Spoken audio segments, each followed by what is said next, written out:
Okay, welcome everybody. Thank you very much for joining us tonight. It's wonderful to see so many of you. This is really brilliant. So thanks very much for joining our virtual History Acts session.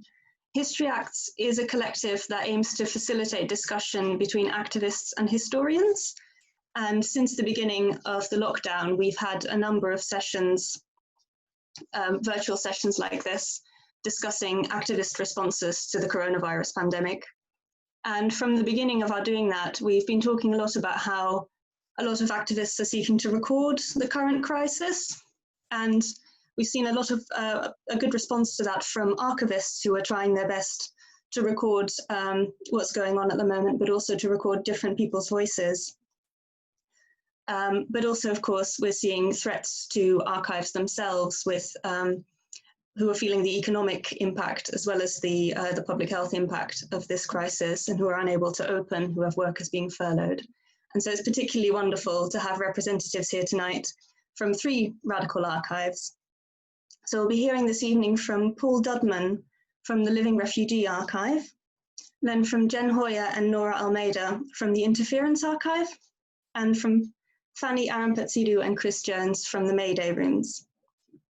So how these sessions will run is we'll hear first from our panelists, which is the 3 radical archives that I've mentioned, and then we'll have an academic response from Andrew Flynn from UCL and Charlotte Clements from London South Bank University.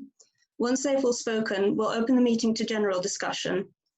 And how that will work is if you would like to speak, please drop me a message in the private chat. I'm Flora Johnson, I'm your chair for this evening. And I'll pick up your message and I'll give you a chance to speak as soon as possible. If you're not speaking, everybody is muted apart from the panelists until discussion opens up. But when you're not speaking, please do keep your microphone switched off, as it does make the recording a lot better. We're recording this meeting. We're also live streaming to YouTube at the moment. And the meeting is being live tweeted, so please do join in the conversation with #HistoryActs. And a write-up of this meeting will appear on our website as well after the event. So without any further ado, I think I'll hand over now to Paul Dudman from the Living Refugee Archive. Hello, yes, it's all, yes, it's all, yes, this is sort of my sort of second ever sort of Zoom sort of workshop presentation, so I'm keeping my fingers crossed the Wi-Fi and the sort of the IT side of things hold up. So it's all. Yeah, lovely to be here anyway, and thank you so much for the sort of invitation to touch upon the work that we're doing with the sort of Living Refugee Archive. So yeah, so just to give everybody a sort of brief bit of sort of introduction. So yeah, so I'm essentially the archivist for the sort of Refugee Council Archive and associated collections at the sort of University of East London, and so a lot of our sort of subsequent activists and sort of work has been born out of the work that we've undertaken with the sort of in particular the Refugee Council Archive, and sort of looking at ways in which we can look to better represent the voices of sort of displaced people and those who are seeking sort of who have undertaken the sort of migration journey of sort of any kind. So it's, well, I suppose in a way we kind of straddle the archives activist approaches through the work that we do. So it's, and over the years we've tried to sort of adapt more of an activist style approach to the kind of work that we sort of are trying to do. So in terms of some very brief context, so I've been the archivist at UEL for just over 17 years now. So we started out with the archives of the Refugee Council, which was at the time one of the largest individual collections focusing specifically on refugee and forced migration issues. And it was very much the case that we had to sort of start the collection from we had to start a lot of our work with sort of cataloguing and making the collection accessible from scratch, pretty much. So over the years, we've sort of looked to both enhance the collection that we have and to make it as accessible to a broad range of both researchers and sort of activists and sort of third sector sort of charities as possible, as we didn't want it to just become your, I suppose, your traditional academic archive tucked away on a sort of dusty shelf somewhere where the odd researcher might come in and find it. We wanted it to be a collection that was actively used and sort of and almost actively repurposed for sort of challenging sort of the sort of various sort of negative discourses that we found in the sort of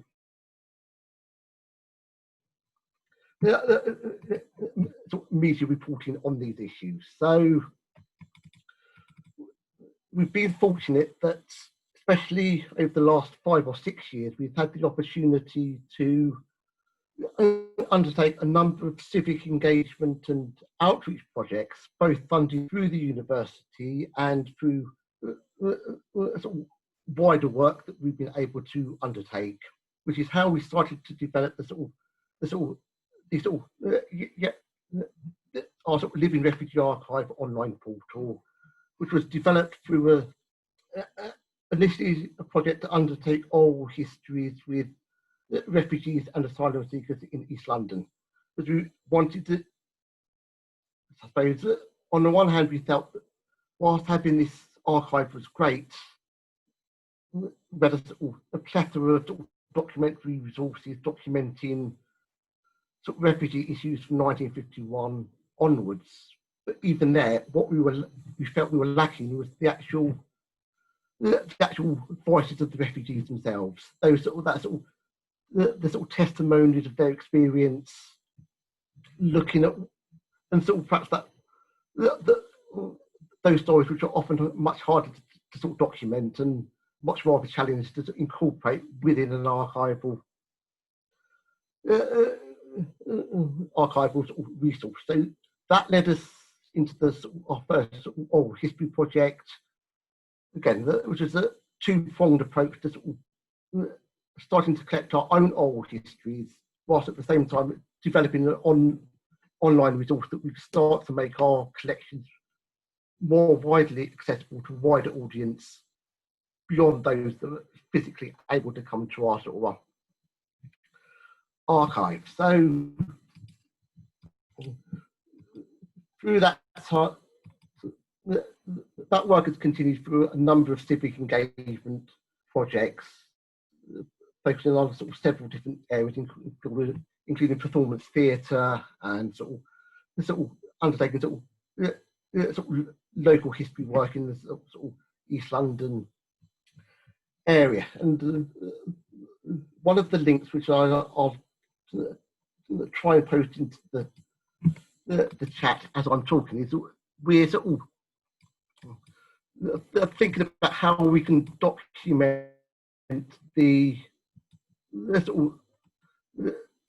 impact on the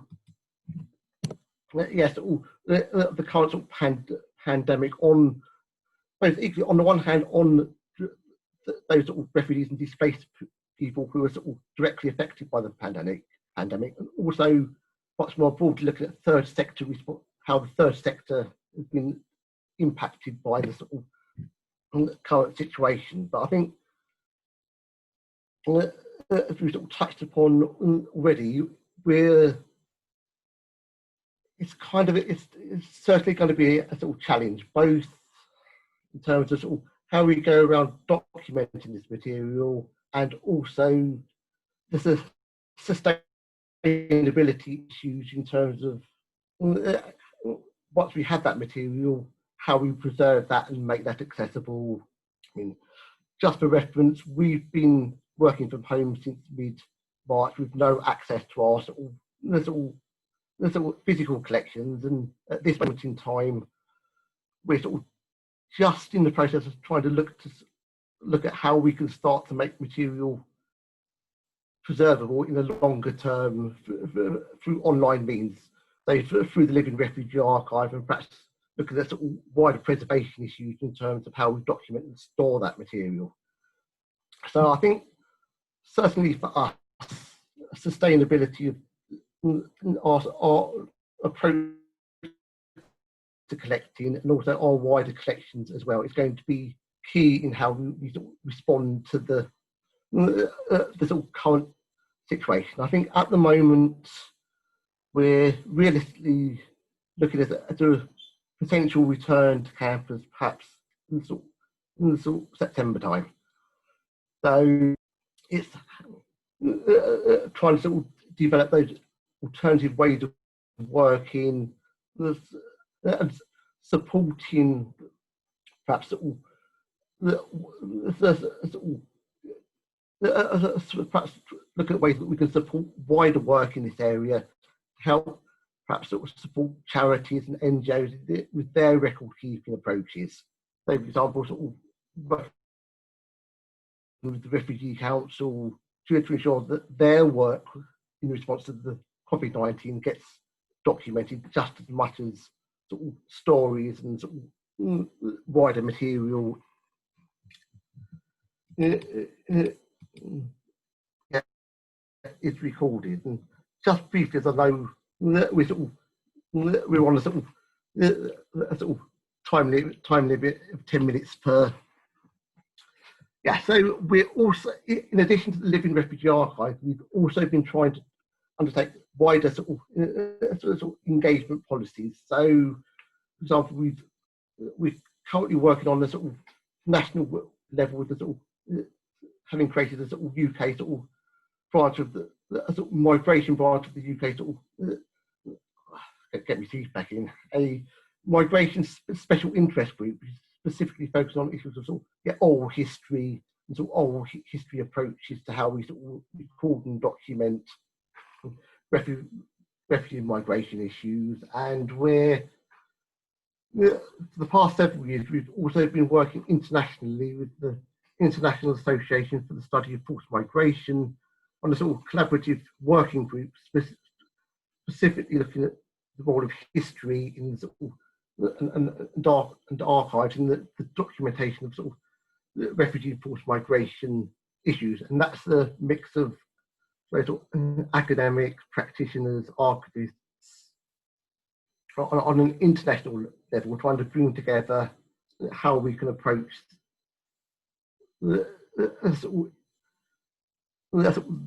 these kind of sort of collecting and engagement issues on an international level. Just to say, 2 more minutes. Okay, I'll sort of start to wrap up now. So it's, yes, I think key for us, as I mentioned, on the one hand, I think it's going to be sort of ensuring that we continue to maintain the sort of civic engagement and outreach part of our work, to ensure that we sort of continue to work with the networks that we have established already, and perhaps look for potential to sort of widen those networks and to work with different either sort of activist groups and sort of third sector groups, etc., for ways in which we can sort of work together on sort of collecting materials for the around this area. And I think also, just to finish on this, certainly I think we have to be sort of realistic. It's going to be a challenging time for archives over the next sort of couple of years. I think it's, I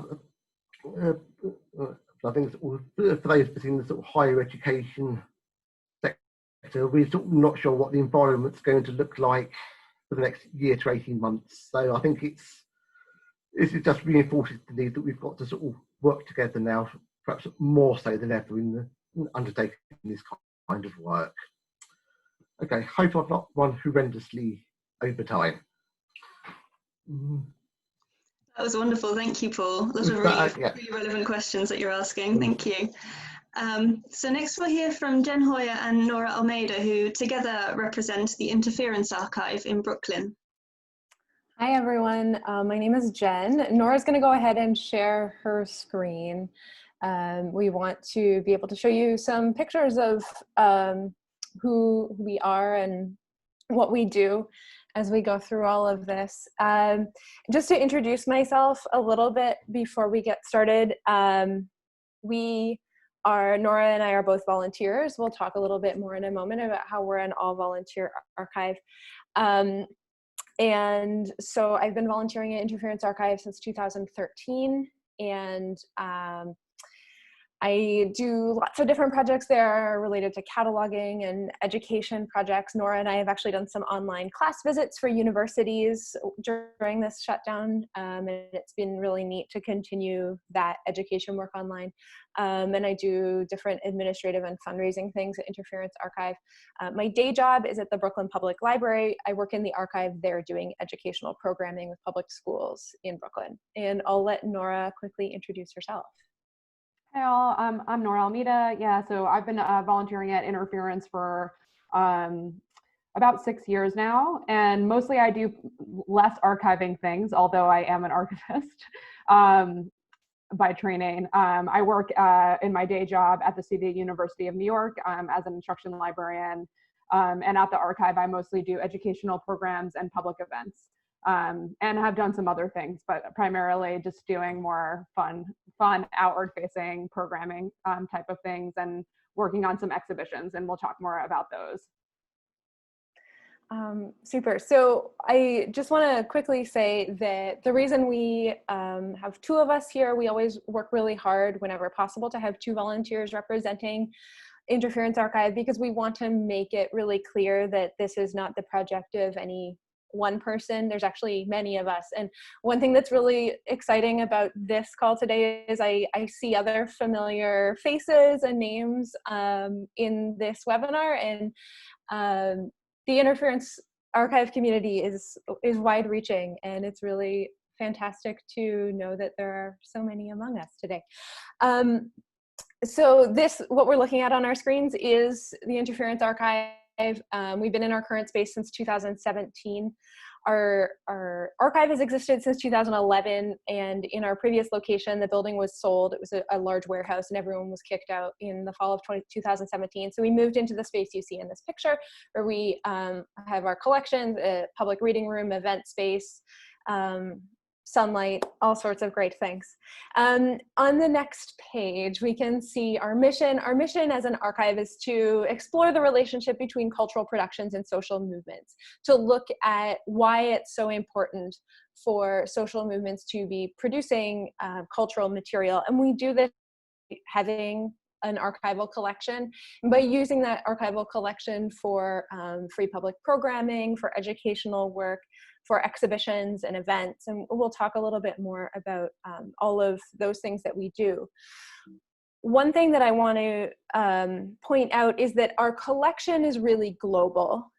At the same time, our community of people who are doing a lot of the daily work is quite centered in New York City. And right now, Nora and I were talking while we prepared for this about how that distinction feels more critical than ever right now.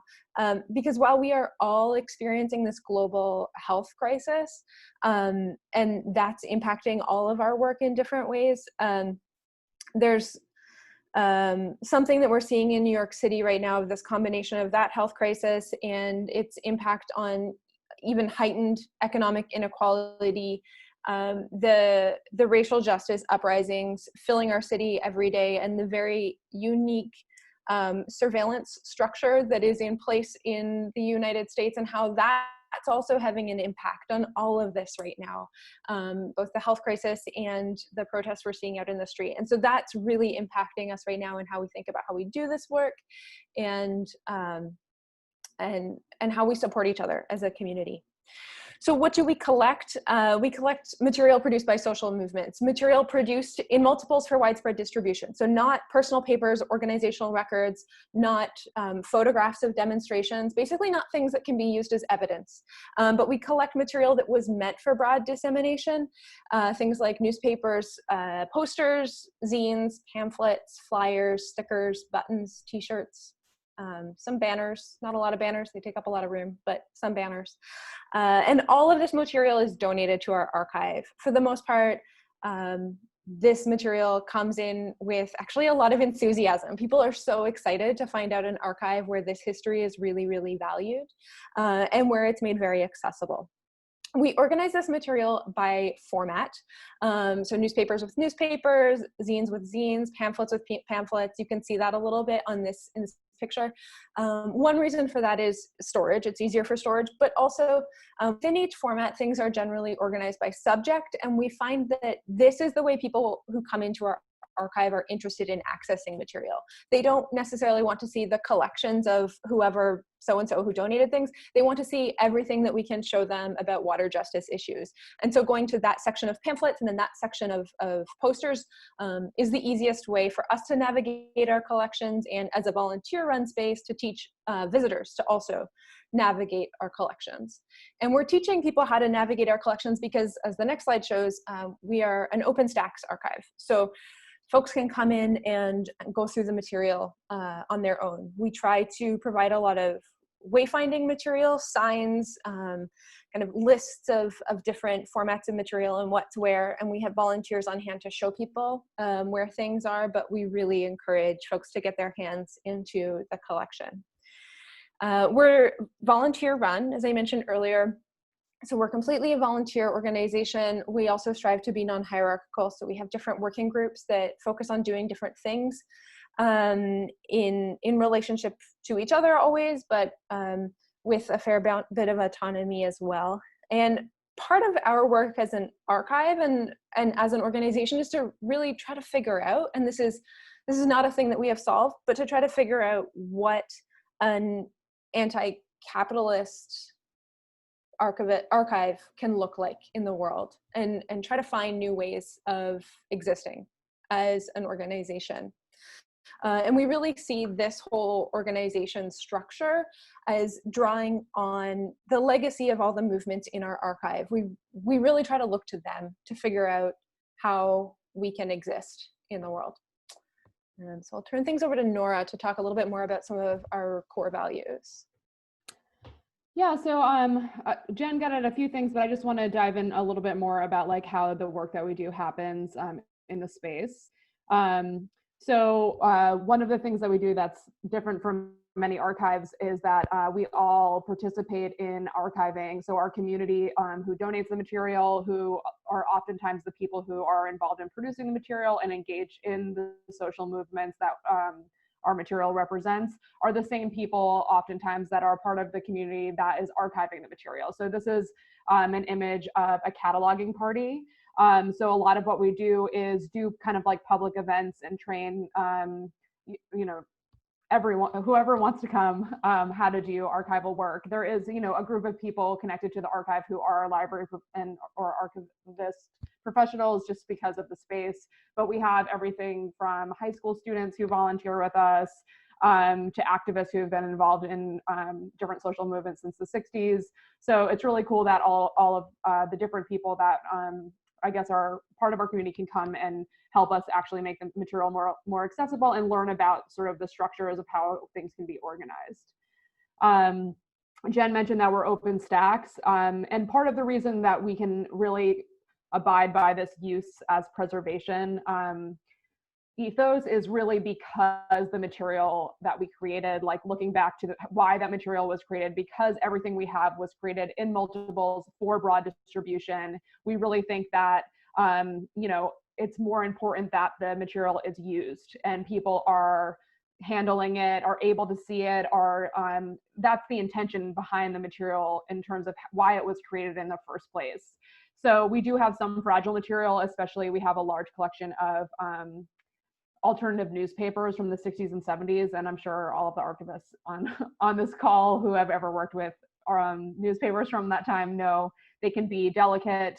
But yeah, we really think that getting the ideas to circulate is really the point. And so we do have this kind of use, it is a kind of form of preservation because the ideas are being move forward. We're also a political archive. We don't have a specific political agenda, but you know, we don't believe in archival neutrality, and so we have like frank political conversations. And you know, the material that we collect represents a variety of political viewpoints.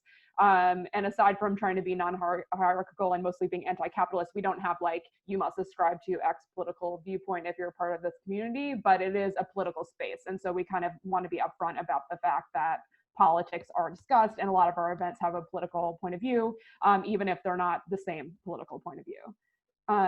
So in terms of some of the stuff that we do, which I think is really important in terms of getting people into the archive, because we really try to reach people who might not otherwise walk into an archive. So we do a lot of things like public programs. This is an exhibition that is currently up in our very closed space that I helped work on the history of the climate justice movement and the different movements that contributed to the current climate justice organizing work that's happening. And this isn't the opening for the event, which is why the space is very full.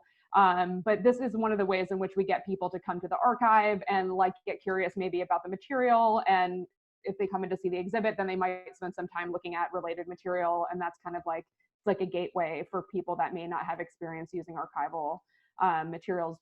Another thing we do is we make material. So we often make exhibition catalogs that are published in coordination with the exhibitions that we put on. Sometimes we do other publications. I really like this one as an example about tenant organizing, which is newly relevant in New York City right now. We worked on this exhibit with some other local orgs that were actively doing tenant organizing, and we're working to make this available online because it actually has documents about how to like organize your building and organize a run strike and those kinds of things that are happening very much on the ground. And on the other side of the screen, you can see some prints from a propaganda party that we had a few years ago for MayDay. So we oftentimes are also creating material in the space for use in ongoing street protests, oftentimes inspired by the history of graphics and materials that are in our collection. Here's just another image from the exhibition that's up now. A little bit more of like a curated look at the space than the intro slide we had there. Yeah, so I think like I just want to emphasize as like, I think part of the core value obviously is being connected to, you know, the community around us and the international community of people who are producing this work, but we really do try to have an active role in being connected to movements on the ground. So these two images are really recent, from recent events and that we've been a part of. On the right is a labor activist, Beth Grant, who has been involved in organizing work since the 60s. And she is doing a concert as part of a Poor People's Campaign sing-along that we had in the event, in the space about a year ago. Yeah, and like it was that exhibition that we did in coordination with the Poor People's Campaign was amazing. Like they had to come and take things off the walls, like banners that they had, to go bring them to Washington for some of the like the street actions that they were doing there.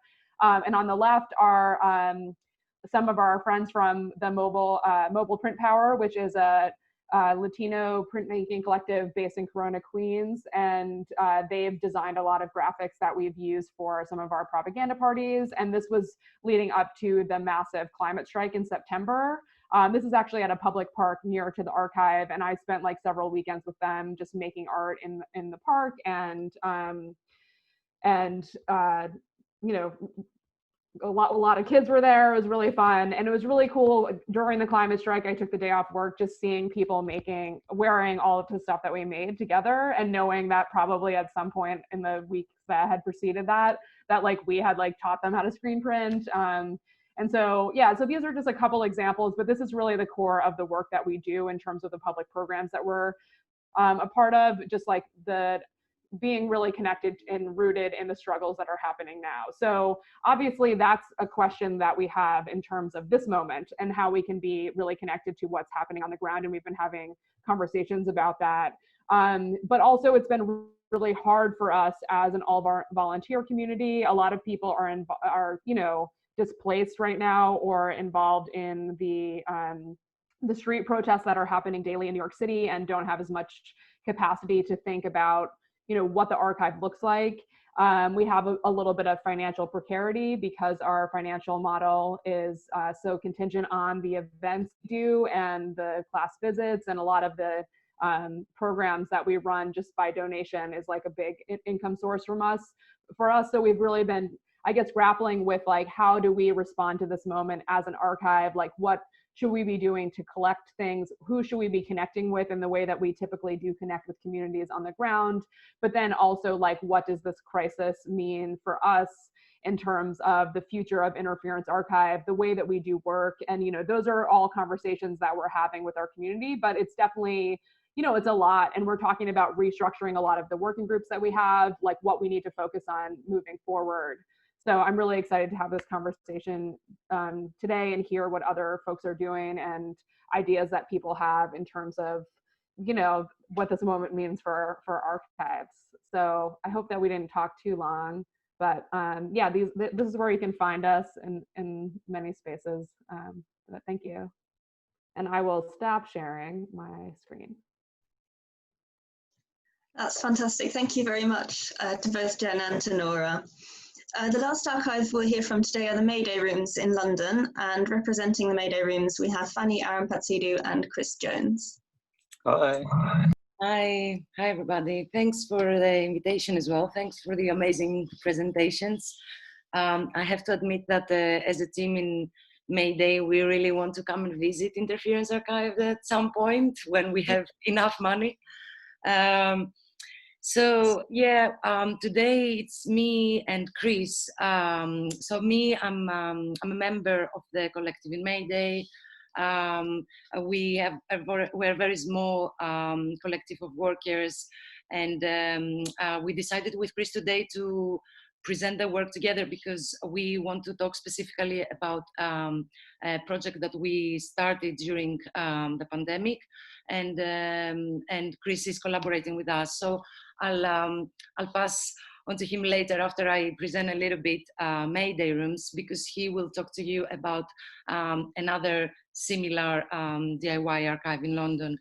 So MayDay rooms is a radical history archive in London. It started around 2012, I'd say. Our aim is to preserve this type of precarious archives that probably other more formal institutions wouldn't be interested in.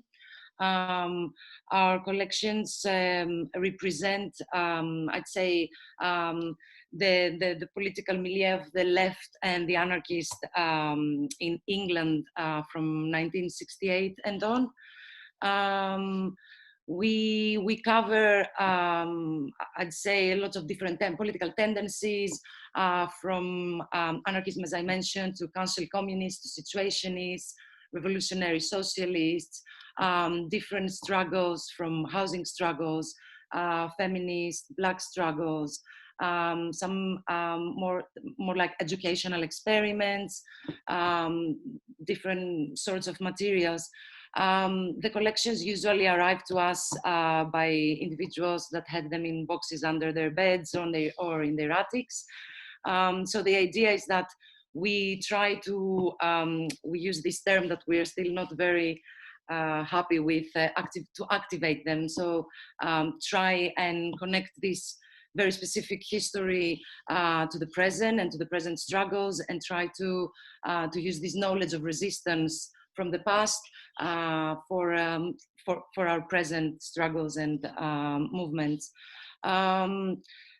We have quite because one of the main aims that MayDay Rooms was founded was we wanted to digitize and make as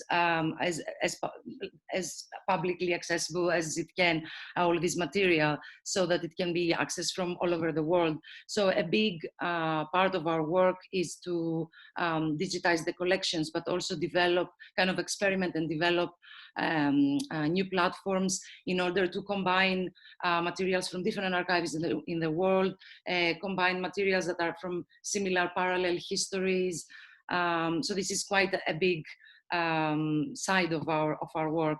simultaneously, we're very lucky to have a very big building in the center of London, and especially because after 2012 that the law changed, and it's a criminal act now to squat public buildings.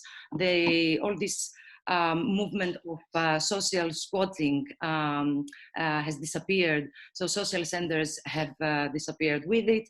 And so we ended up functioning as a social center, kind of a social space.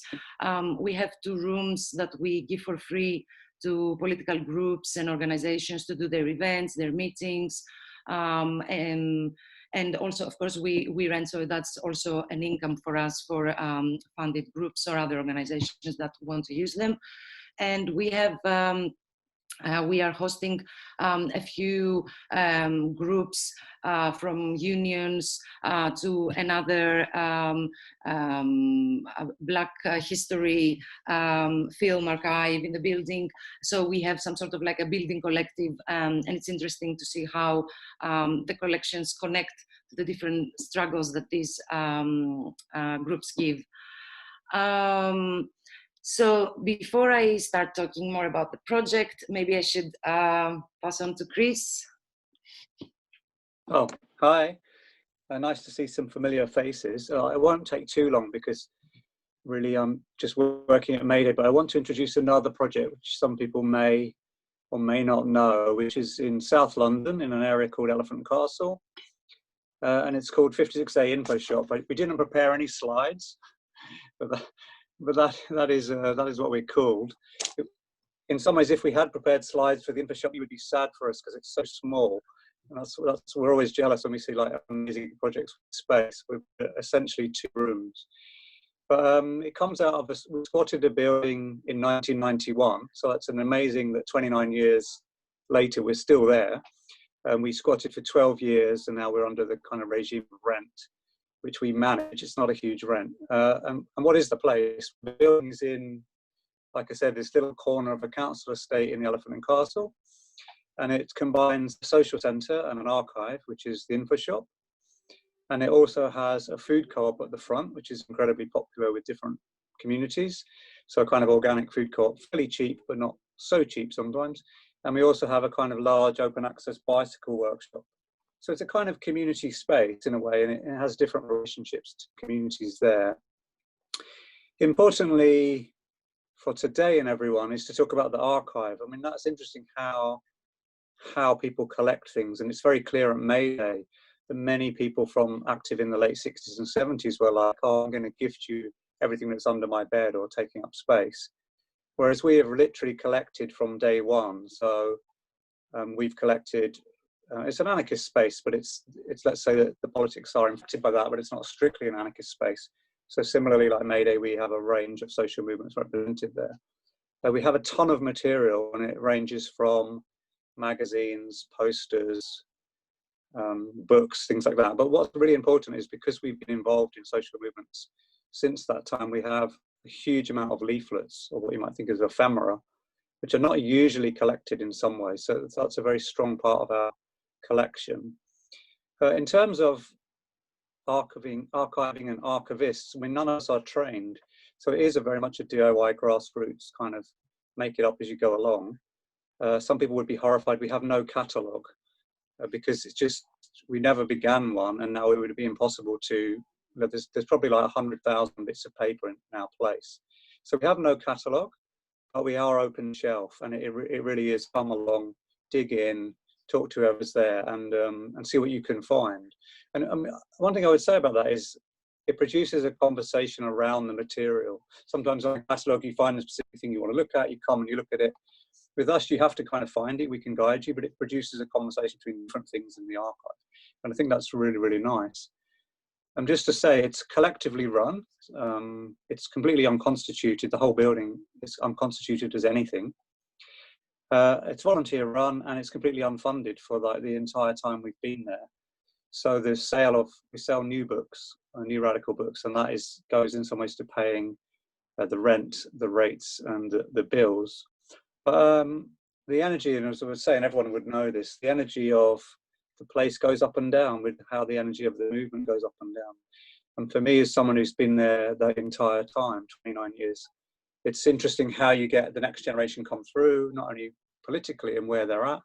So there's a lot of catching up to do and a lot of trying to be open to not be the elder who knows everything, but to understand new politics and to not be ignorant, but go, oh, these are new things coming in, but also to say something about your politics and where you come from.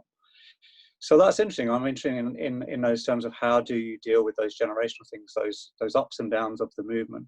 And I would say right now we're struggling when we've got the entire pandemic, but we're struggling just because of huge amounts of tensions, or mainly because people here are becoming so precarious in housing, in work, in domestic situations. It's just, these things really impact. If you think of when we began, most of us were squatters, we had 24 hours a day to do the archive, to build the place, to do all that. We were on welfare, on benefits. This is completely changed. So younger people involved now, they're working or they're studying or they're in debt. So this is an interesting thing too, of how you get next generation involved. So that's the info shop. Great, and I hand back now, thanks to Fani, who's going to talk about Pandemic Notes project at MayDay.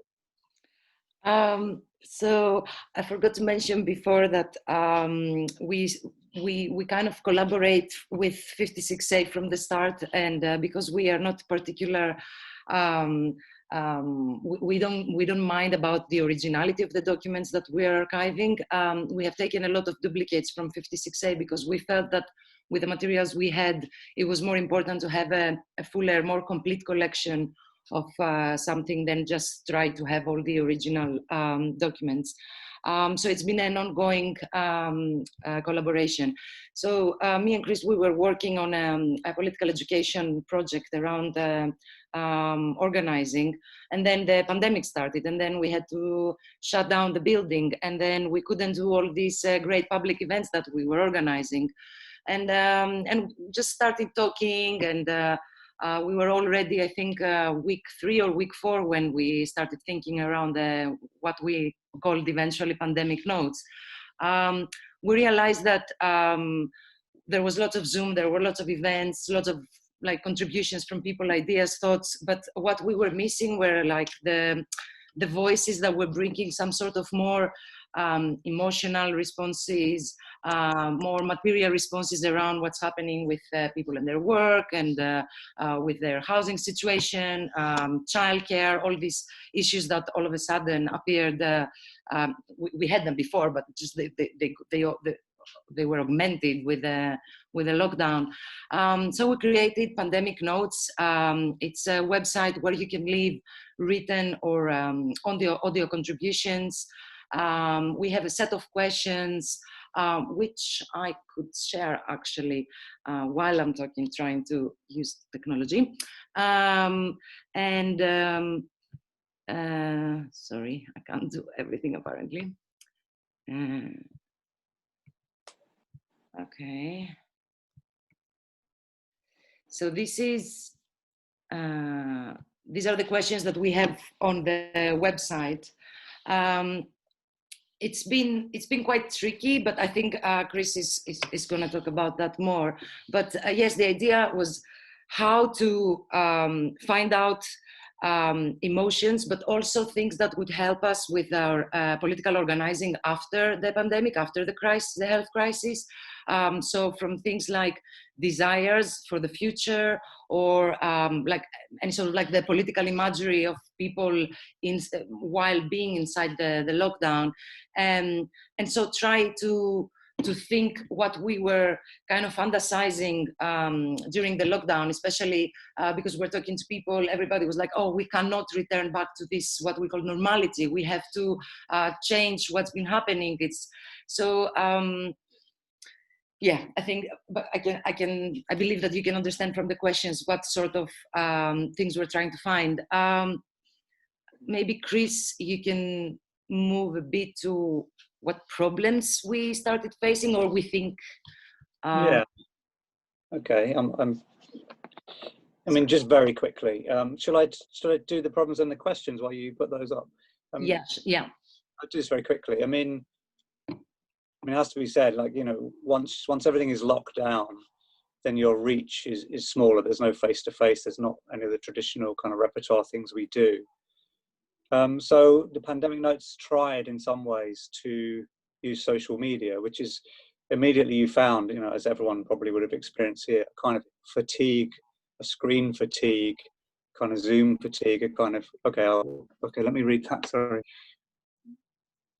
Okay, we start to wrap up. So just to say that you know, people are, seems common that people couldn't concentrate. There was a lot of anxiety around the pandemic.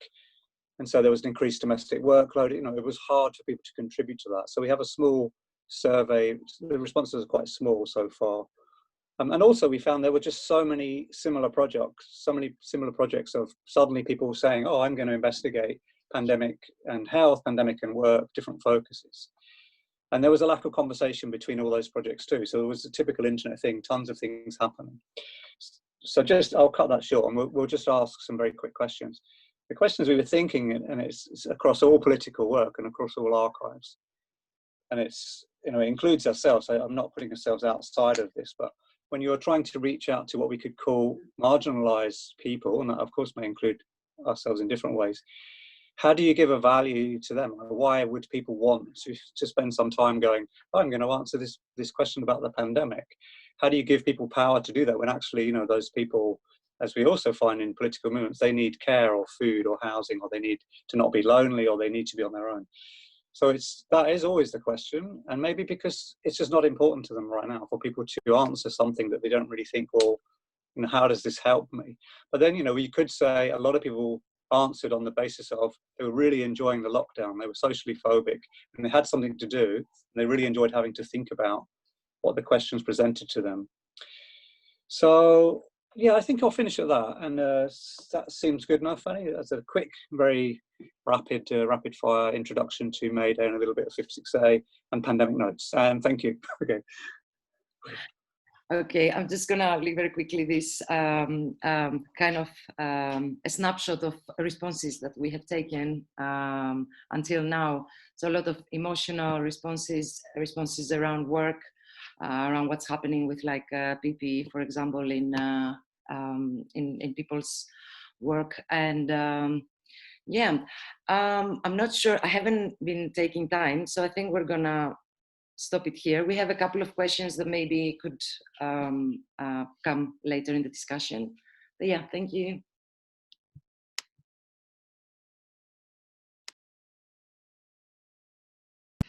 Thank you both very much. It's quite painful to be the chair in this because all of these contributions are so wonderful and I don't want any of you to stop talking.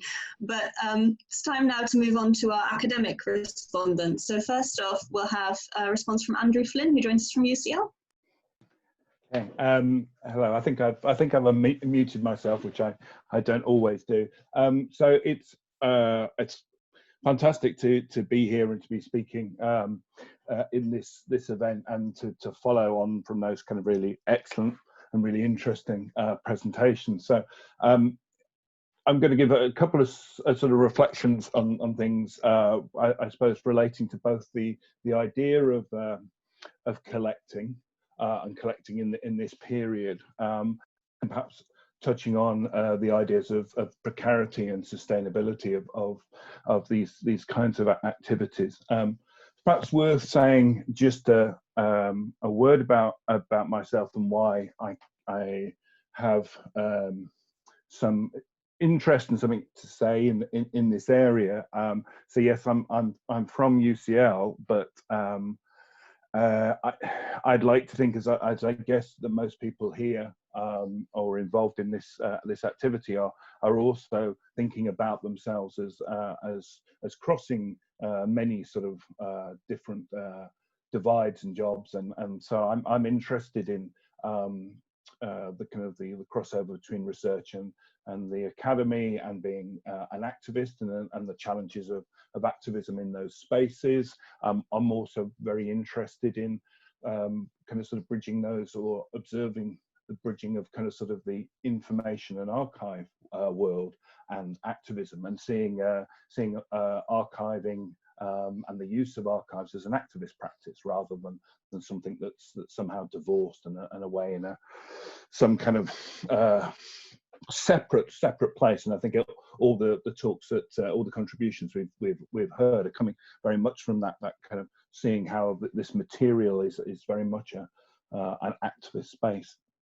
And so I have a background in this. I was working in a social movement archive for about 15 years back in the 90s, and that's kind of before I kind of moved from that into the university world. You know, that was my background, and I just to share the screen, I think, with my if I can get this right.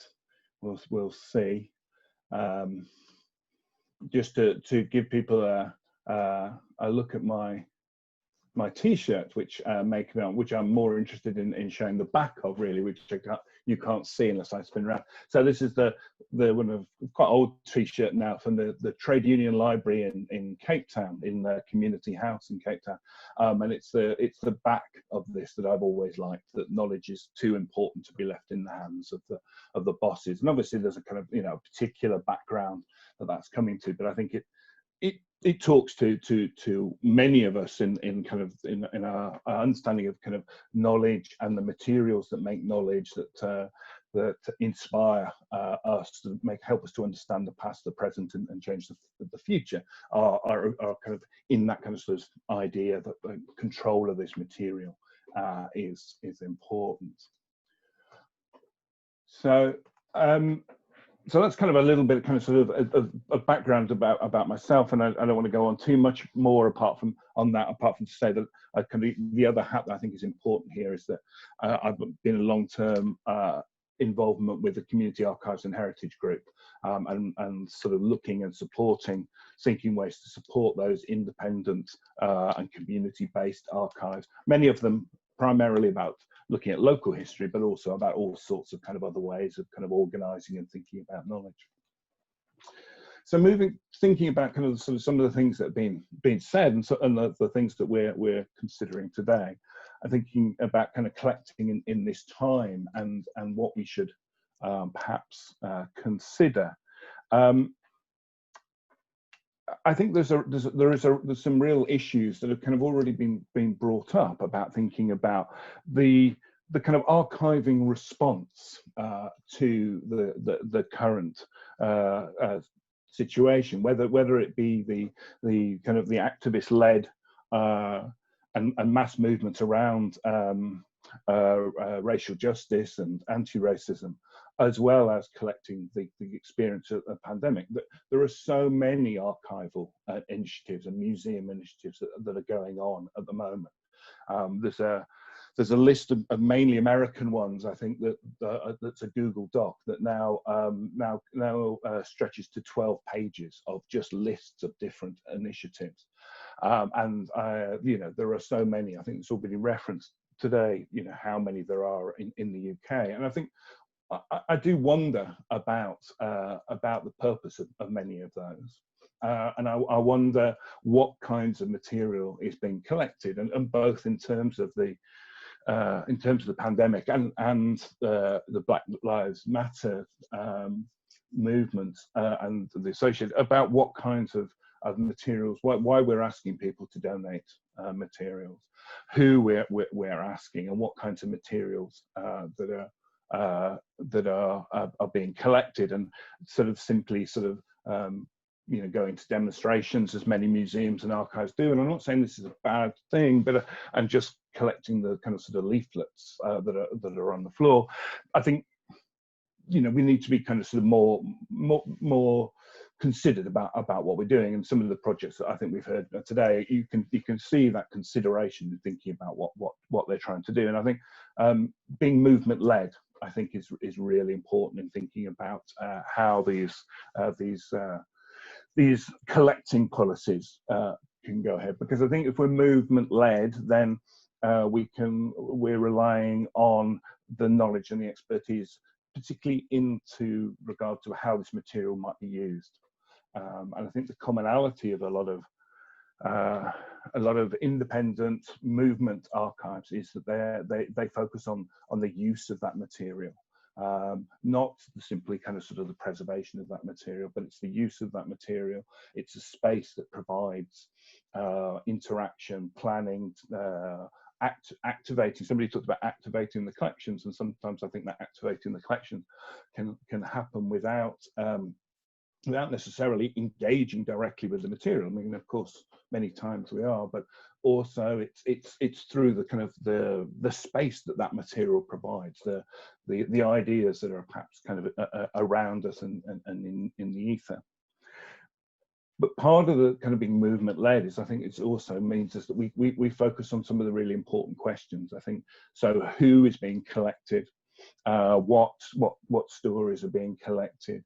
How we might focus on those people who are perhaps at the intersection today of movements for racial justice and social justice and the impact of the pandemic. Are we making sure that those are the stories that are being collected in our archives, or are a lot of these mainstream archival initiatives, are they collecting the people who have the time to contribute, who have the energy to contribute? I'm going to put up another slide here, which is just, I want to say some words there, which I've just found in a blog that was published. Let's see if I can find it again. A blog that was published in the last few days by an American archivist, Era Tornsey. And I think what she writes here, I think speaks a lot to the kinds of things that we should be thinking about when we're talking about collecting. So there's two elements here. It's both the elements of who is being collected and what stories that they're telling. And I'll share the link, but it's the blog is out there. So who's being collected? What energy do they have to contribute to the various projects, and what stories do we get from that? And how can we ensure that this kind of intersection of the pandemic and who is on the front line in terms of services, who's most affected in terms of housing and jobs and their livelihoods, are they the people that are represented within our archives? And then this second element, which I think is also really interesting to just to reflect on in terms of when we are thinking about collecting material. I was really taken with what the Interference Archive, they spoke, Jen and Nora, about this idea of not collecting material which could be used to identify people. So not making our archives serve the state, and this, sometimes we think, oh well, this is a strange idea, but we know full well that the police will use archives, will use materials, and have been doing for 100 years. You can look back at about how the Communist Party archives and records were raided by the police, and there's more material in the Public Record Office and MI5 archives than there is from those groups of activists from the 1920s. So thinking about what we collect and how it might be used by others, and how it might be we think about collecting ethically and safely, I think are important things. So just on my final point that I wanted to make, because I don't want to take up too much of anybody's time here, and get to the discussion, it's just about thinking about sustainability and precarity. I think everybody spoke in different ways about those issues, about the precarity both of the archives and their sustainability, and the precarity of those individuals working in them, sometimes furloughed, sometimes in jobs that don't leave much time for activism. We're living in different models of life and activism, and I think there's a great issue there to be thought about, and certainly the community archives movement thinks about this, and we're all thinking about it in different ways. One slightly different point that I'd like to put to that, I mean, obviously we recognise the difficulty of what happens when everything's closed down. We recognise the difficulty of the price of property and rents in our cities. But there's another element that I want to say, a more positive element about community and independent archives and movement-led archives, that just to put to the other side of this worry about sustainability and precarity, is that I also think in many ways that being movement led, to being connected to a movement, to being connected to a community, often also gives you resourcefulness, just a kind of sort of sustainability about being part of your community, and reliance on the people who volunteer, who work with you, who see it as being part of their life and their struggle, rather than these more mainstream institutions that are more tied into government grants and funding and people coming through the door. So I like to think that it's not just a case that we're, the community led independent sector is always threatened by these issues, while not wishing to minimize it. There are also strengths in the movement and the way the movement approaches some of these issues. I think that's about 10 minutes. That's brilliant. Thank you, Andrew. And lastly, we'll hear from Charlotte Clements from London South Bank University. Hello, everybody, and thank you very much to everyone at History Acts for inviting me, and everyone who's already spoken for some really interesting projects and thoughts so far. In particular, I note that Andrew has commented on at least 2 things that I had on my rough sheet of paper here, so bear with me when I go over old ground. So I'm here to talk about a project that I'm involved in, but I'm also here as somebody who researches using archives. So I'm a researcher of charity and welfare, and this is obviously a time when we're seeing charity and welfare morph itself hugely to fit the current crisis. We have seen mutual aid Facebook groups set up in hundreds of local areas. We have seen community and charitable organisations fundamentally switch around how they operate in order to continue to support the people that are important to them. And so, from the point of view of someone who is a historian of charity and welfare, how we record this crisis is going to be vital to historians for a really long time, as we seek to kind of understand how both the state and charity, voluntary organisations, businesses and private individuals responded to something that has been unprecedented.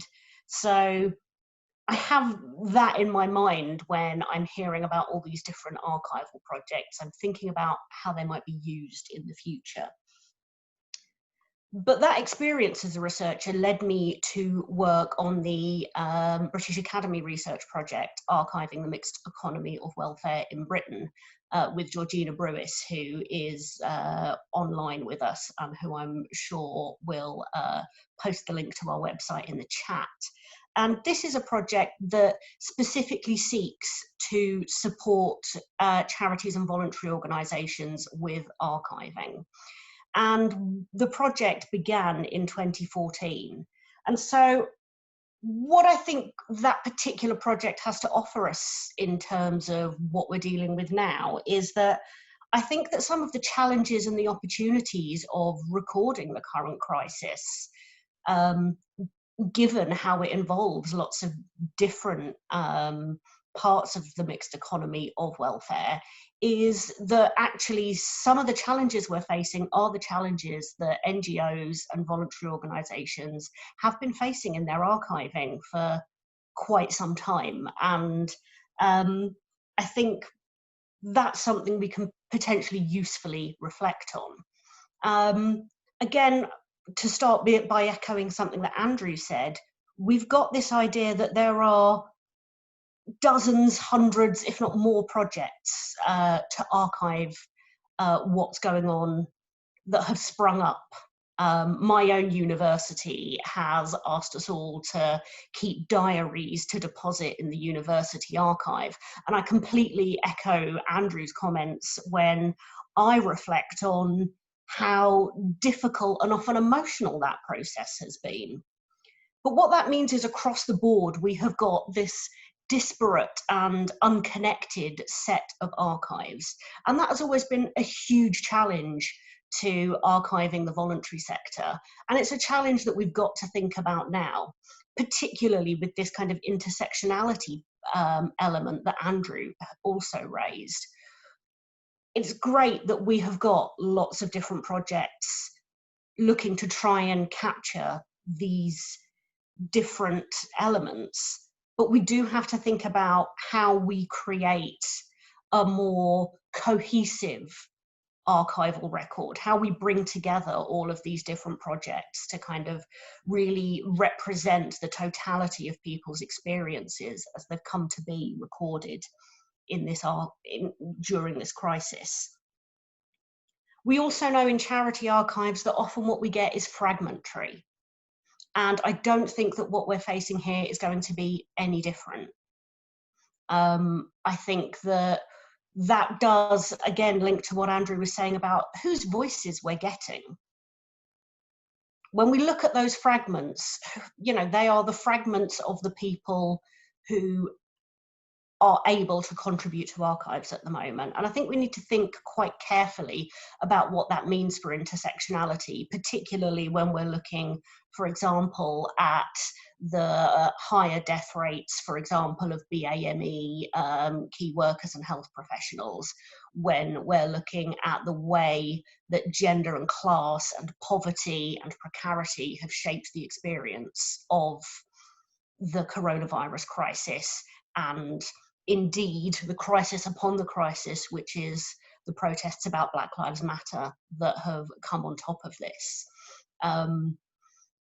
And we have to think about how we bring those together to really speak about what has been happening over the past few months. And I think a final point kind of there on the challenges and opportunities of learning from charity archives there is to think about the local and the national. It's been really great to have Paul Dudman here, who is in fact just down the road from me here in East London, where the London Borough of Newham has got the highest mortality rate for coronavirus cases in England, Wales and Scotland.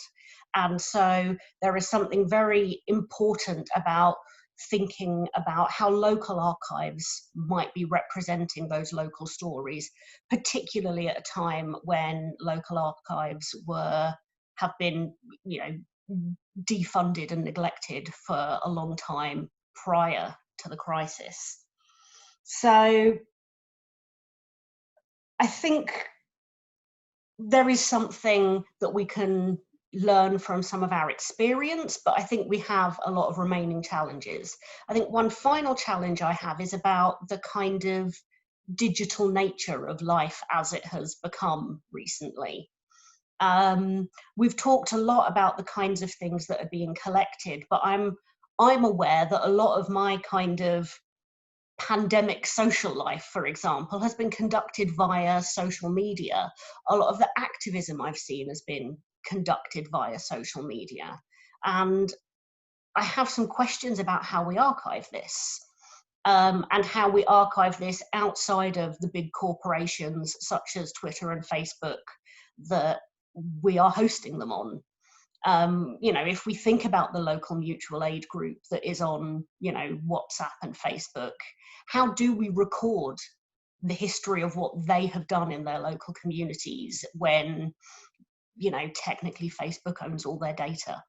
How are we going to fill in that piece of the jigsaw puzzle when we are historians in the future trying to understand what has been happening here? So, and that's something which I think is a challenge to, I guess, in some ways, what we think of as the archive. We know that the National Archives at Kew will collect as a result of what is in, you know, the Public Records Act. But I think something like this crisis has really shown us the limitations of this way of thinking about and doing archives from the perspective of at least a part of the archive sector. And that's partially why it's been really nice to see all of these different perspectives from the people gathered here. So perhaps this actually offers us an opportunity in terms of thinking about how we take the activism that we have archived and turn it into a kind of different form of activism, and perhaps even a different form of archive.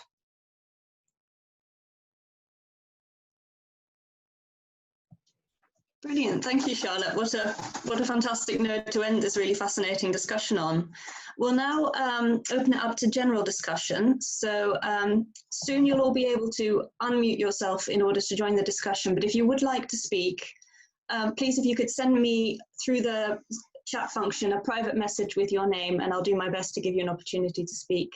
If you're watching on YouTube, someone is monitoring the live chat on that as well. So if you put your question there, it will get fed into the discussion here. So I've already had comments from Kolya Aramsky and from Max Bautista. So I would ask that if you're not speaking, you keep your microphone muted. And because we're running a bit short of time already, and we would still like to finish on time, if you could be as brief as possible, that would be great. So if we could take Kolya's contribution and then Max. I think my connection's not really working. I'm going to send the comment in the chat box.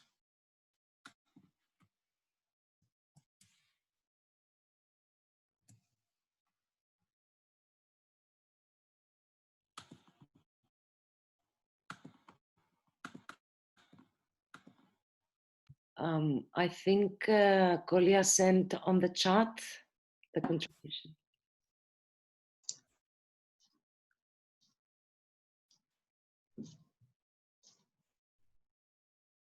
Should someone read it aloud in case anyone's on the phone?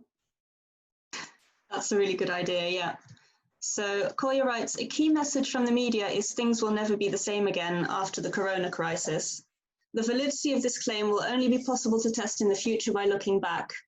And to do this depends on the future availability of archives. Such archives will only be available in the future if we collect and preserve them now. Certain moments appear to mark significant turning points in history where, looking back, there can be a clear sense of before and after, and often, as in World War II, which was one such terrible event, a lengthy and terrible during as well. Many reasons suggest that the current global coronavirus pandemic, and even more so the global economic and related political crisis that is exploding, will be looked back in history as such a global turning point. And then, Kolya, I think you've not quite finished that last sentence, but so yeah, if you want to add anything to that, please go ahead.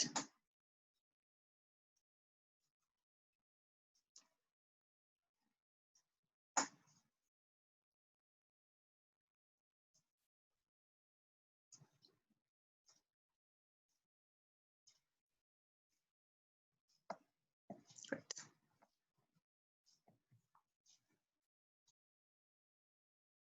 So Kolya continues, however, the question of turning points raised at least two, sorry. Okay. So firstly, how can you tell if an event is a significant turning point or whether it was in fact just a momentary blip or discontinuity in an otherwise continuous history? How much hindsight is needed to get a clear view? And it's useful to consider the three temporal frameworks developed by the historian Ferdinand Brodel, as further developed by world systems analysts such as Terence Hopkins and Emmanuel Wallerstein, the short term, which refers to specific events, and the medium term, which refers to slow-moving and apparently static day-to-day functioning of long-term social structures, and three, the long term, in which the cumulative results of the slow-moving and apparently static day-to-day functioning of long-term social structures actually results. Okay.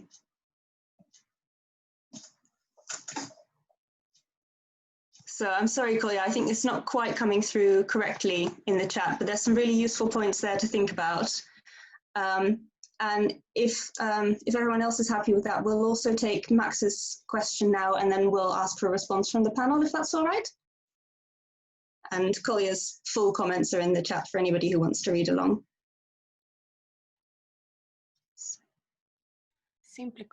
Hello, can you hear me? Yes, thank you. Hi, thank you. Thank you. The questions, the talks were very interesting.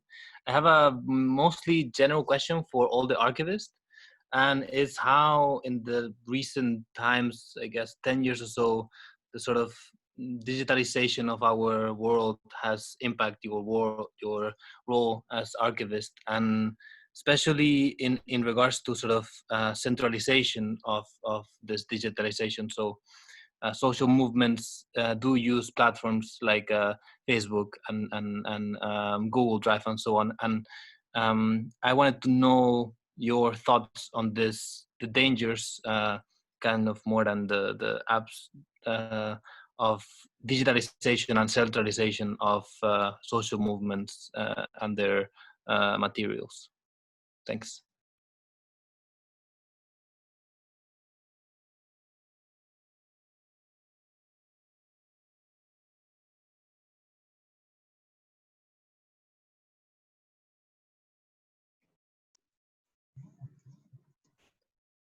If anyone from the panel would like to respond to those points that were raised in no particular order.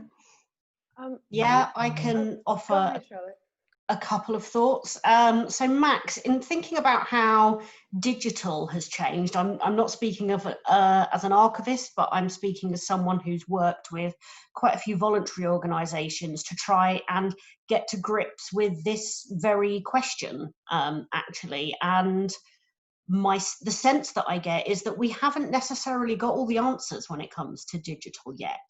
I know that there are lots of voluntary organisations who haven't really worked out what happens when you need to replace your computer or when your hard drive fails, and particularly haven't worked out how to kind of create a coherent archive of what's going on in the recent past. And that's one of the reasons that we in the project created a kind of self-assessment questionnaire specifically for charities to think about their digital lives and how they can kind of manage their records that are being created now to make sure that they are ready to go into a long-term archive. And secondly, I'm just going to respond to some of the questions from Collier in the chat, because actually these are some of the questions that we discuss with our first year students when we're talking about, you know, modern and contemporary history. You know, how do we find that hindsight when we're doing contemporary history? I think Collier's right that we do already get this sense that what we're experiencing now is going to be a watershed in history, that it is a time that we're going to be studying about. And there are plenty of comic takes on social media asking historians of the future which quarter of 2020 they're going to specialize in.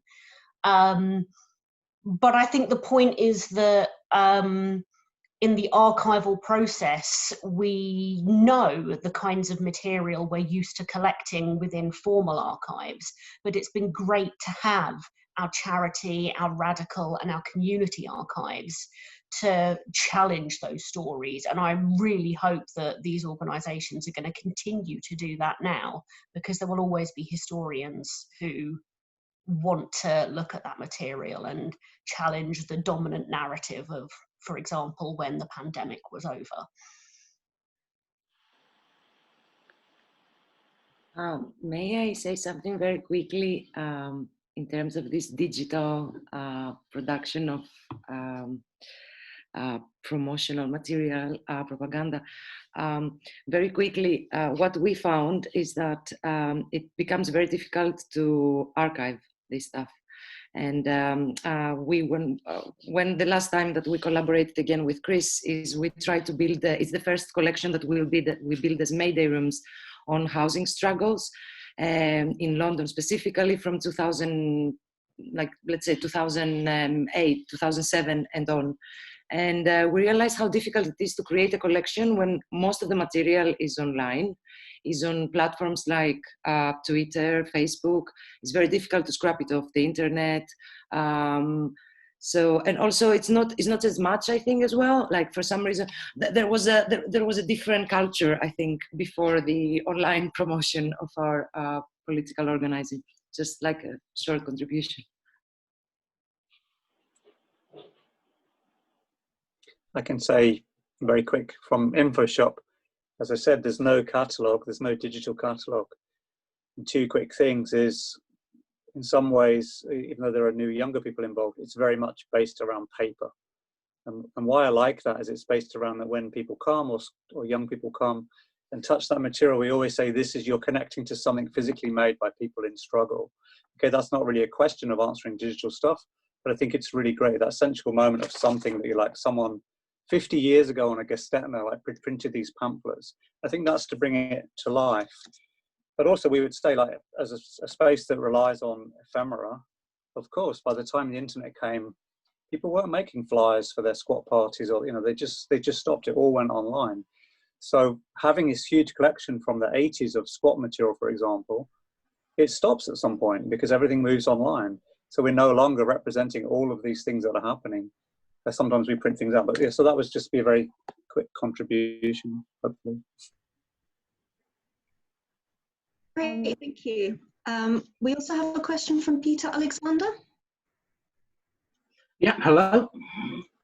So can I be heard? It's more about choice, because we already heard about the problems that are going to come with cataloguing and in storing what is going to be a lot of digital ephemera.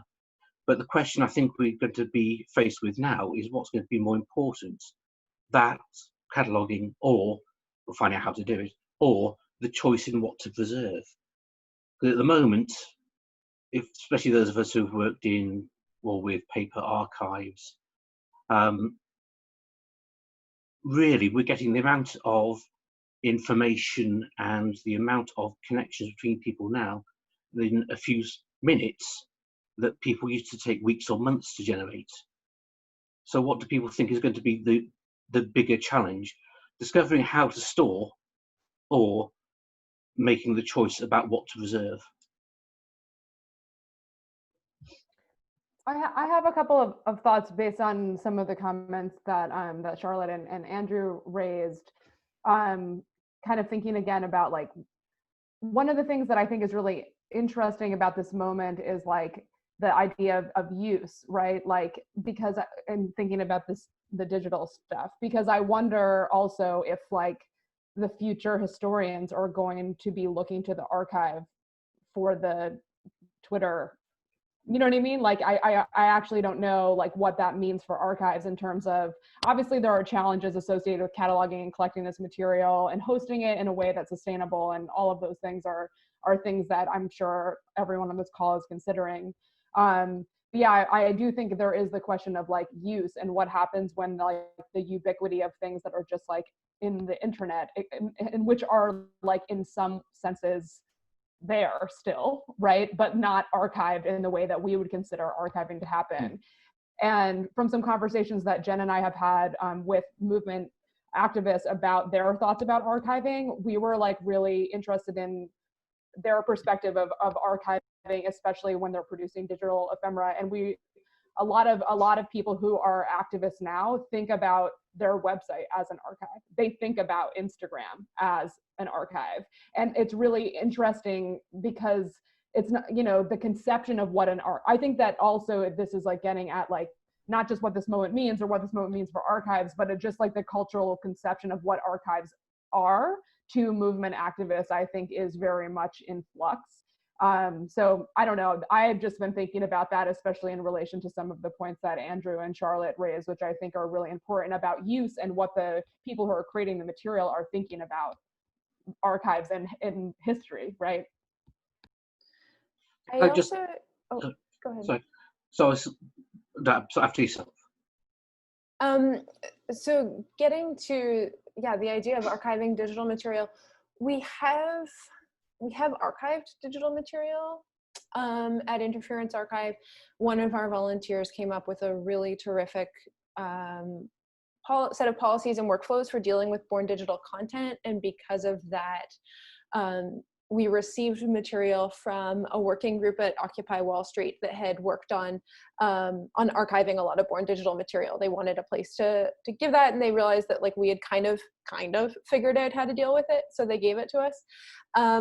The interesting thing about that is that when we think about how material at Interference Archive gets used, there's a couple of different audiences. One is like researchers who come in and they're studying movements, and another is movement activists themselves who are coming and looking at material to use as inspiration. That born digital content, I personally have only seen it being used by academic researchers and not by movement activists. So that's an interesting thing to think about. I think those movement activists are looking at other websites and social media feeds for their inspiration, because those are kind of an archive. And I want to get back also to the earlier question about, is this a critical moment? Should we be documenting it as much as we are right now? I think there's a very loud vehicle going past, I'm sorry. And one thing that I am not a historian at all, and I'm also not an American, so my knowledge of American history is like a little embarrassing. But one thing I've been learning in the midst of all of this is the massive cover-up of the 1918 pandemic in the United States. I'm from Canada, and a few years ago, because I like reading historic newspapers, I helped a friend who was doing research on the 1918 to 1920 influenza outbreak in Western Canada. And I read tons of historic newspapers from that time period. There was so much coverage. Like, she was overwhelmed, so I helped her read through all that. When this started earlier in 2020, I started reading the historic newspapers at the Brooklyn Public Library archive for coverage of the 1918 pandemic, and I was shocked by how little I was finding, and then realized how much that coverage of the 1918 pandemic was censored in the United States. The government really covered it up. And so there's a part of me that wonders if this impulse to document everything right now is coming from an impulse to say, our experiences are real. We will not allow the government to tell us what to do in this moment. I don't think that's necessarily the role of archives. I don't know. That's like a whole different thing, but that has helped me maybe guess at the framework for why this is happening. And why, like, in the US, we're just seeing this like explosion of community archives projects that blows my mind. And I think it really is validating what people are feeling right now. Should archivists also do the work of, I don't know, being historians and recording history in this way? I don't know. That's like a bigger question that I am not here to answer. Do you mind if I just respond to that, Jen? Because Yeah. I think you raised something that's really important that I've been reflecting on. I think there is an amount of accountability that is going on with a lot of this archiving practice. But I do think there's something else maybe that links to the power of the archive. I've had to reflect on what it's been like to be asked by my university to kind of document my own experience, and the kind of that being a much more emotional roller coaster than I expected. But I think what it comes down to is power and the sense of powerlessness that this virus has made a lot of us feel. Beyond the kind of measures that have been imposed, we all know that there is only so much we can do about it. And so part of me wonders whether this impulse to record and to archive is partially an act of finding some power in a situation where lots of people feel powerless. Andrew, you wanted to come in, I think. Yeah, I wanted to pick up on those last couple of points and to go back a little bit to what Koya brought, because I think they're connected, which is about not necessarily about historians, but it's about accountability.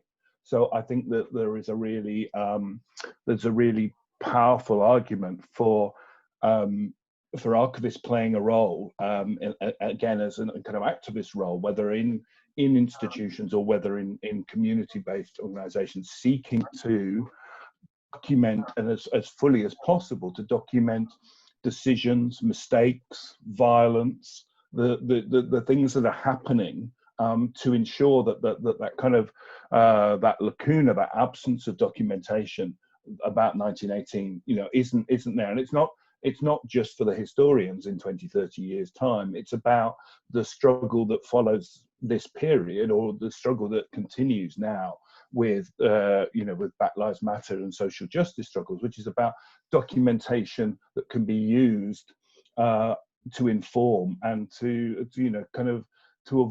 somehow undercut the kind of falsehoods that are put about by the media and by the government, or whatever you want to see. But I think there's a real role in not just seeking to document everyday experience, and I think that is important, but there's also a real role for archivists to look to their institutions, the decisions that are being made about racial equality or about the pandemic, and how those are impacting people, so that they can be used subsequently as part of the accountability process. And just on the subject of the kind of digital, I think one of the things that I think is really interesting about two things. I think one, that we should think about the climate change impacts of mass storage of digital material. It's not a free pass just archiving everything. And the other thing is, I think there is definitely a kind of sort of a growing kind of concern and worry that's obviously been building for 5, 6, a decade, about the utility of social media platforms for organizing and campaigning, but also the problems with those materials, with the ownership over that material on platforms, the use by state actors in kind of shutting down social media platforms or co-opting social media platforms. So I think activists as well are thinking about moving away from those platforms, but all the time are pulled back to them because of their kind of utility and ubiquity. So I think for activists and archivists, there are kind of real issues around digital archiving of activism. Thank you. I've also received a question from Hattie Charnley-Shaw from the IU RACE Centre in Manchester. And she would like to ask the panel, what measures are you taking to make people whose voices are usually marginalised feel comfortable sharing their sensitive stories and responses with these publicly accessible archives?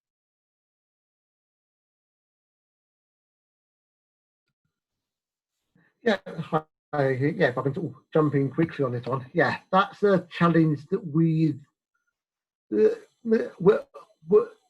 working on for a number of years, really, through the wider work that we've been doing with our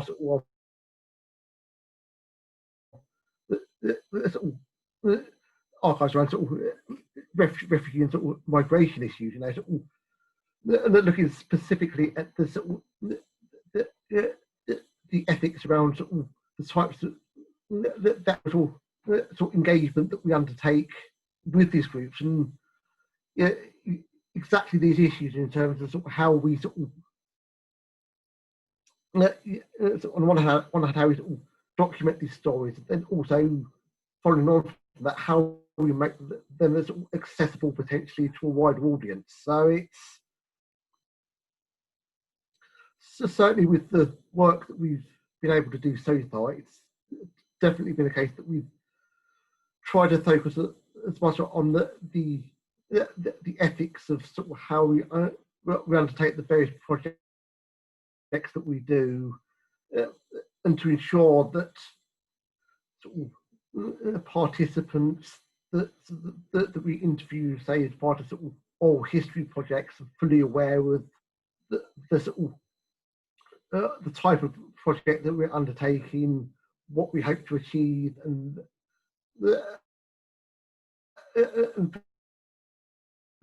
potentially how those old histories might be reused in the future, and also for when we look to document and archive collections produced externally, it's also, again, to ensure that they have been through ethical procedures as well, in terms of the sort of how they've approached the work that they've undertaken. I think this was one of the reasons we were keen to sort of develop relationships with, say, organisations like this, work with oral history, and sort of develop networks through this, so we're able to support different groups through this process of sort of how to work with their sort of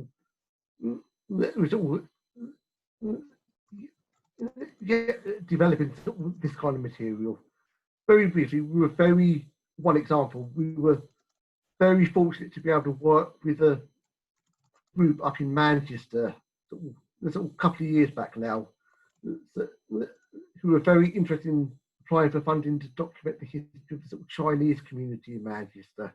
So through our oral history group and through the archive, we were able to support their work through the application process, through the sort of subsequent training process of the Oral History Society, to give them the skills necessary to undertake the sort of oral history and documentation work, through to the actual deposit of the material with the archive here. So I think it's, in a way, for us at least, it's ensuring we've got those the sort of networks and the sort of ethical considerations in place to be able to support these kind of projects. Flora, is it okay if I come in here? Because I have a question about this that I don't know how to answer, because I'm aware that we have got guidance, for example, from the British Sociological Association on kind of the ethics of doing research on the pandemic during the pandemic. But I do think we have to accept that our archiving of the pandemic is necessarily going to be fragmentary, just like our archiving of the charity sector.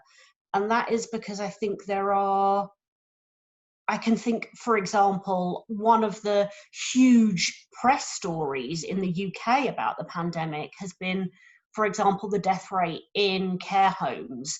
And I do not see how we are ever possibly going to be able to fully archive and understand what has gone on with coronavirus in care homes.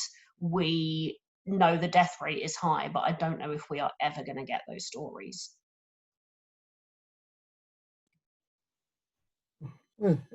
Yes, if I can sort of tap into that briefly, I think that's we've sort of, we've had that sort of as well. I think with the wider sort of refugee migration work that we've done, is that I think it's all, going back to say the sort of refugee crisis in sort of recent times. It's with all the sort of the best intentions that we have as sort of archivists and sort of in wanting to sort of try and document as much as we can. Yeah, I think we do have to perhaps accept that it will only ever be a fragment of a much bigger and wider history that perhaps it's all that we're sort of perhaps sort of not able to sort of document ourselves, which is, I think, why in the last few years we've tried to bring together our sort of wider sort of international networks, potentially, to at least to begin to look at how we can develop wider networks, both locally, nationally, and internationally. To at least, if we're unable to sort of document material at our end, we might be able to put a future historian into contact with an archive elsewhere that perhaps that does have material or have documented something on this area. I think it's certainly perhaps something we don't overdo this. Perhaps we need to do a lot more work, perhaps as archivists, into working on those networks of and who's collecting what and where, so based elsewhere who might not, who are sort of, perhaps sort of covering those bases that sort of we're not. So yeah. Thank you, Paul. I'll take a contribution now from Caroline Gorston. Hi, just it's been really interesting. Thanks to all the panelists and everyone that contributed. I'm just contributing from Glasgow Women's Library, and I think I was just maybe going back a wee bit to that question of how you, when you collect stories, how you sort of to the ethics around that, I guess, and in the kind of collecting we do, so the Women's Library is actually it's an archive of women's history and a celebration of women's creativity that's based in Glasgow. It also works kind of nationally and internationally as well. And we are is a hybrid between being so our whole collection is donated by different members of our community at different times. So for example, we've got a large lesbian archive that was donated in the 90s when the Lesbian Archive and Information Centre in London closed down. So that's about a third of our collection. And I think that history is quite interesting in that they were looking for a place for that archive to go, and they had sort of people interested in that, like in academic institutions, but then they wanted it to be like held by like the community of interest that it represents. So there was a kind of campaign in '95 for lesbians in Glasgow to make their voices heard and say we want to look after it and be custodians of it. So in relation to kind of collecting stories now, we have like a big volunteer community. We're not entirely volunteer run. We have a core staff team as well now, and a lot of our work is around learning and education, but we also work with about 100 different volunteers who do different things according to their interests, and we're looking for those kind of those important intersections in terms of those volunteer voices and in our staff team. So we kind of started from like marginal communities, putting that at the heart of what we do around equality and diversity and inclusion. So one of the things we've been collecting is sort of volunteer stories now. So they've been kind of at first saying, look, we want to give them to you, and you know, obviously thinking that we can't comprehensively collect, but so what we are collecting is from different kind of marginal voices that of people that have worked with us a long time. So I think, you know, obviously following sort of careful ethics around it, but there's also another element which I guess is trust in us and as custodians, as holding those histories, because we're part of the same community. So I guess that's what I wanted to say about how I feel and how, you know, how the volunteer community kind of feels about giving their stories. They feel like it's their place. So, and it is like, it sort of, it has that feeling of collective ownership. So that kind of stretches into the future as well.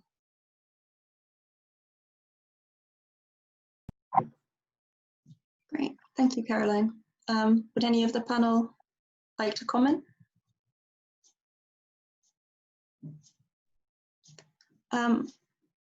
Yes, sorry.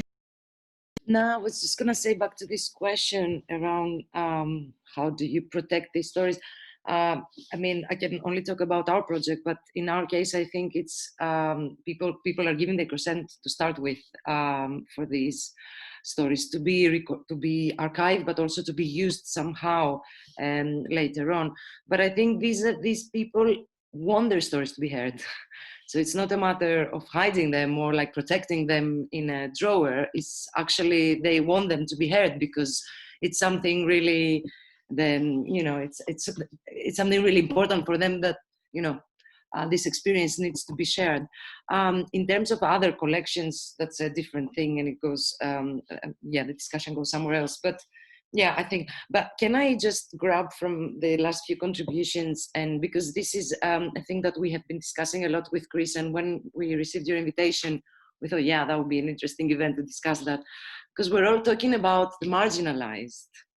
And one thing is that we take ourselves out of being marginalized start with no one says us the marginalized. And the other thing is, how do you reach those marginalized? Because in reality, that's what we wanted to do. We wanted to give space to voices that are not easily heard, that are not the people that are going to be on a panel, that are not the people that are going to write academic papers, that are the people that very, very rarely can be heard in any sort of way. But how do you reach those people? Because I think, especially if you're based on social media like we did for this round of promotion for this project, you have very specific audiences as an archive.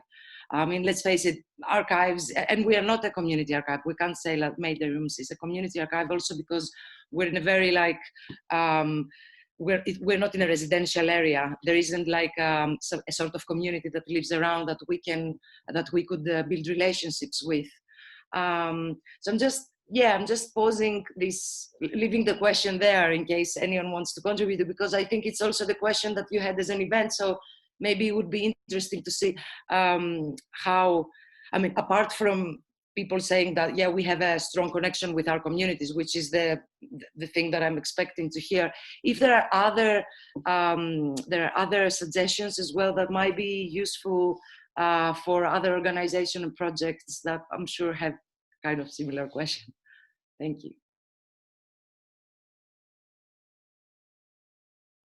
Great, thank you. Though that would be definitely something to keep coming back to as well, and I hope a lot of you will be carrying on these connections. It's great to see the chat going absolutely wild and people having discussions within discussions. I've got one more question now from the floor, and then there'll probably be time for one more question after that. So if you do want to speak, if you have a burning desire to ask your question, please do send me a message. And for now, we'll pass over to Stefan Blaney. Yeah, thanks, Flora.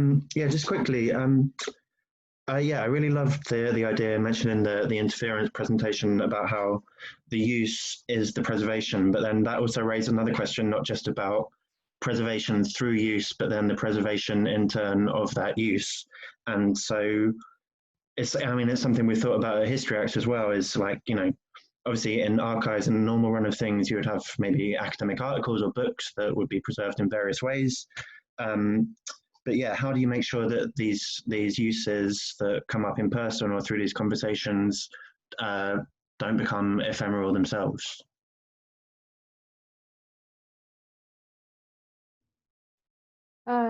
I can start. Yeah, I think that, I mean, that's a challenge, but I think that it's also about the diversity of use that we see in our space. Like Jen mentioned that we do have, you know, I would say that we have a subset of people who are more academic researchers who are interested in the social movement histories. We have a huge number of the students that come from universities nearby and from high schools who are working actually on like art, like they're interested in political ephemera and they're producing art.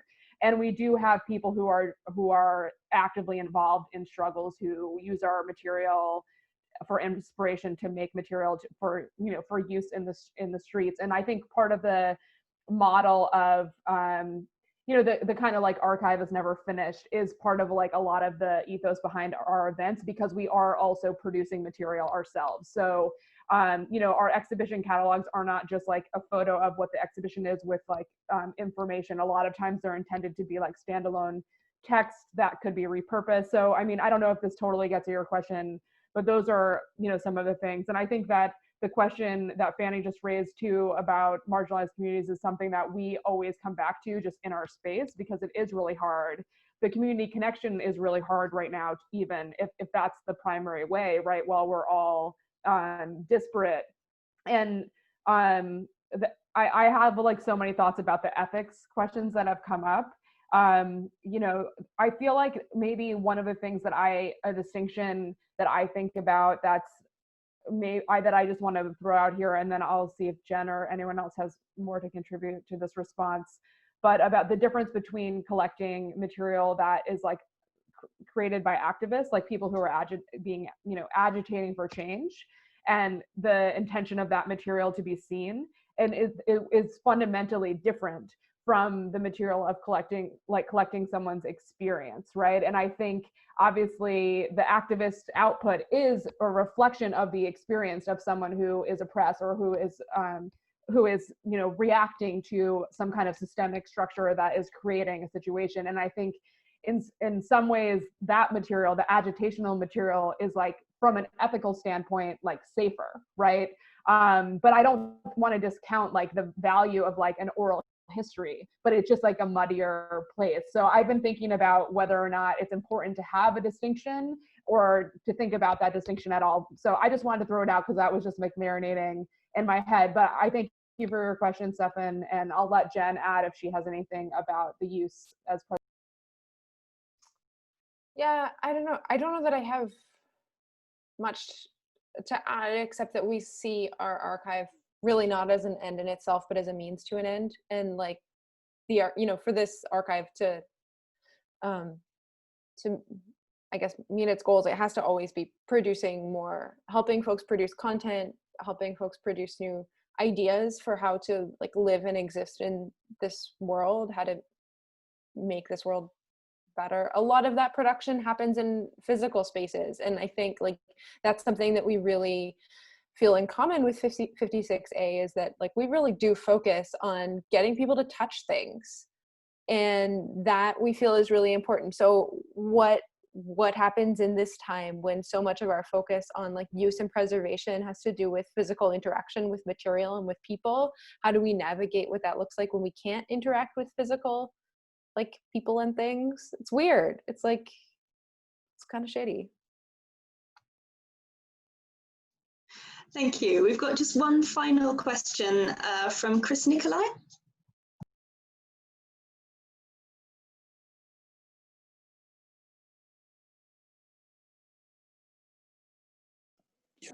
Yeah, thank you. I'm not a historian or an archivist. I'm an old activist, but I run training in storytelling and social change. And what I'm interested in, the question for me is how, when I sit with people and having spent like a morning telling stories from different traditions, working class traditions, all sorts of other stuff, and then offering people a way into opening to their own imagination and narrative. And then the most astonishing stories emerge, and people's, they go from being nervous to being empowered and equipped to tell their personal stories of all sorts.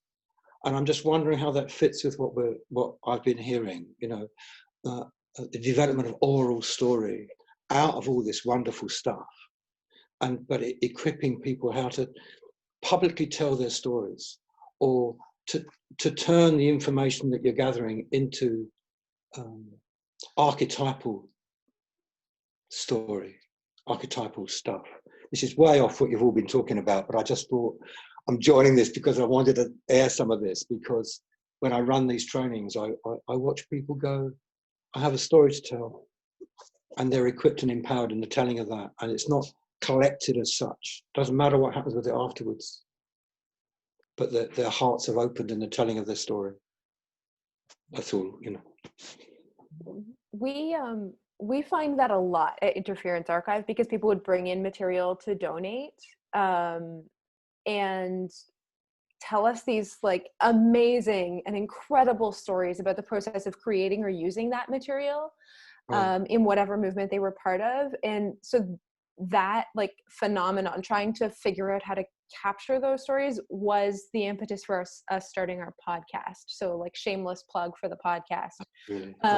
Which is, you can find at audiointerference.org. But yeah, that's like, those narratives are very, very important. For me, it becomes an act of public memory, and equipping memory that's in the present. Yeah, I'm really glad I'm going to listen to the podcast. There's a thought I hadn't thought of. And I think perhaps we can think about the fact that the archive is not the only way to preserve what's going on.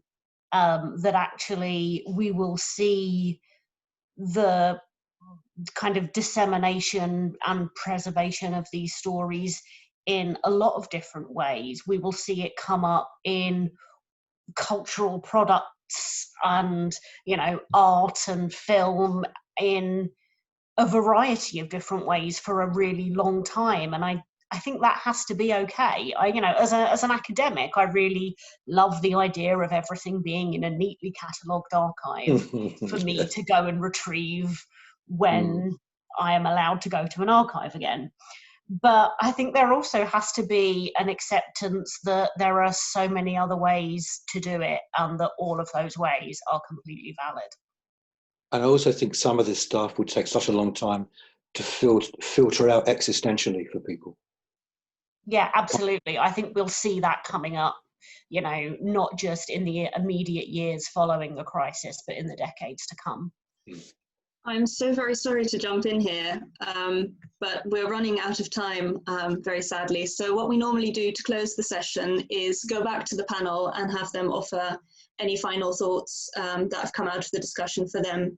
And we tend to do that in reverse order. So maybe if we could hear from Charlotte and Andrew and then from our archivist representatives, and please feel free to bring it back to the discussion. I'm sorry I interrupted you, Fanny, you were going to make a point, but please bring it into your final thoughts if you can. Thank you.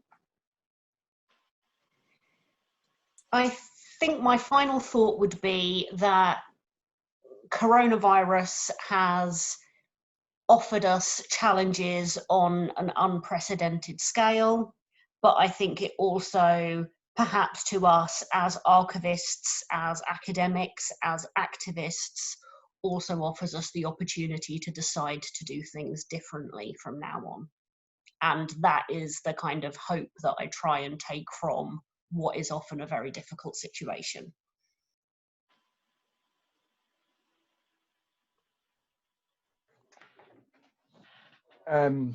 So I think my thoughts are all in the chat. I've been trying to type too much rather than think. So I take up from that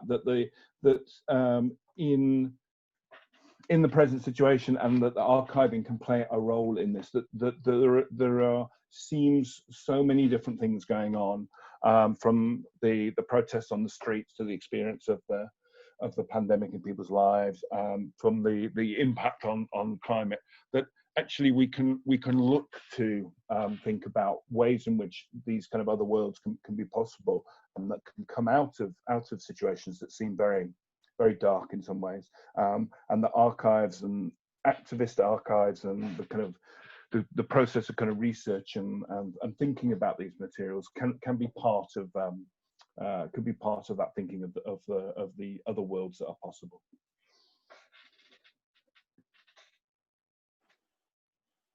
Can say something briefly. It's just a very random thought that came into my head, which was I'd been spending a lot of time worrying about all the young people on the streets doing their new, coming into this political confidence, in some ways coming up against the police by choice or not.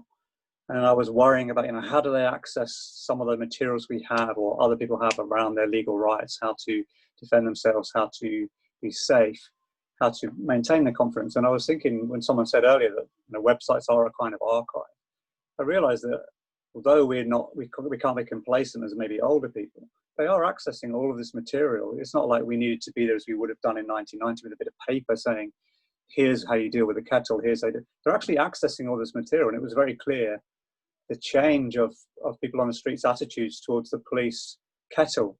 So on Saturday night, a lot of people got kettled. The police surrounded them and kettled them at the end of the demonstration. On Sunday night, they were aware of that, and they'd obviously been reading, and a lot of information had come through. And some of them broke out of the kettle. They were like, we're not going to be kettled. I don't know what that means in terms of the 2 hours we've said, but it was just thinking through that, like, yeah, well, maybe there's something in that around that there is an archive of information that you can tap into. It isn't solely just us worrying about, we better do this, we better do that. The kids are really great at understanding material. I think that's very tangential, but that would be my final point, and to say thank you to everybody as well.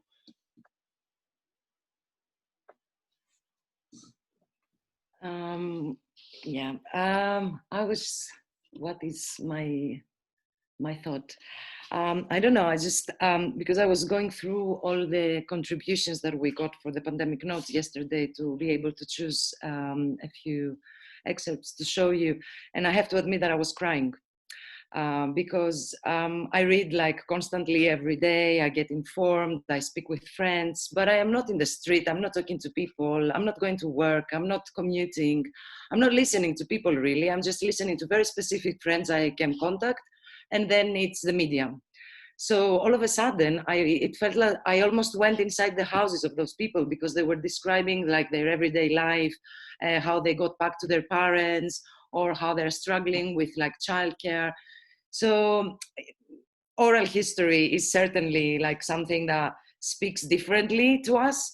So I guess alongside any other sort of recording this crisis, that people's voices is fundamental to try and understand how we experienced it, the lockdown, what sort of oppressed feelings people might have. So I will just invite you to leave your own contribution to the project on pandemic-notes.maydayrooms.org, but also visit MayDay Rooms website, see our online catalog, lots of materials, interesting materials there that can connect to what's happening. And yeah, thank you very much for your invitation. And thank you, everyone.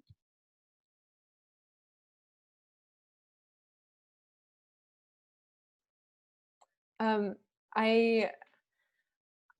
just thinking about a few of these comments in the larger context of this pandemic hitting earlier this year, and then the moment we're in right now of also huge uprisings around racial injustice and this broader recognition that things cannot continue as they were. And at the start of the shutdown here in New York, I texted a friend from my sci-fi book club to be like, oh my gosh, all our reading of other worlds, of other ways to exist was not for nothing. Like, this is our time, sci-fi book club. But I also think this is our time, radical archives. We have been imagining different ways to do things, and we can suggest new ways that have seemed radical to people, but that might be incredible solutions right now. So I think that, you know, in solidarity with each other and with larger movements, we can really, I think, bring some hope, I hope. Yeah, thank you so much for having us. I mean, I just am really inspired by all the projects that everyone spoke about today. And, you know, I know your work, Andrew and Charlotte, well, so it's nice to see your faces. But I think, yeah, it's hard to have a concluding remark, but I guess, you know, in the same spirit of the need to collect and amplify the voices of people who are being really affected right now, like I constantly try to think about reminding ourselves that we also need to look to those communities and those voices for how to archive. Because I think that that's really important to have, you know, to be open to different ways of archiving in response to the way that people are doing work. I mean, for us, because we're so connected to the social movement production, like we need to be flexible. And I think, you know, archives aren't always that flexible. So yeah, I guess I'll just leave it there. And thank you so much to the organizers. Really nice conversation. Thank you all. I think Paul's internet's been cutting in and out, so I think we may have lost Paul again. In which case, I guess we'll end it there. Thank you so very much to everybody who joined in and everyone who contributed to discussion. And thank you especially to our wonderful, wonderful panel for really energizing and exciting discussions. Thank you very much. I'm seeing Chris clapping. I think that's a really good idea. Thank you all.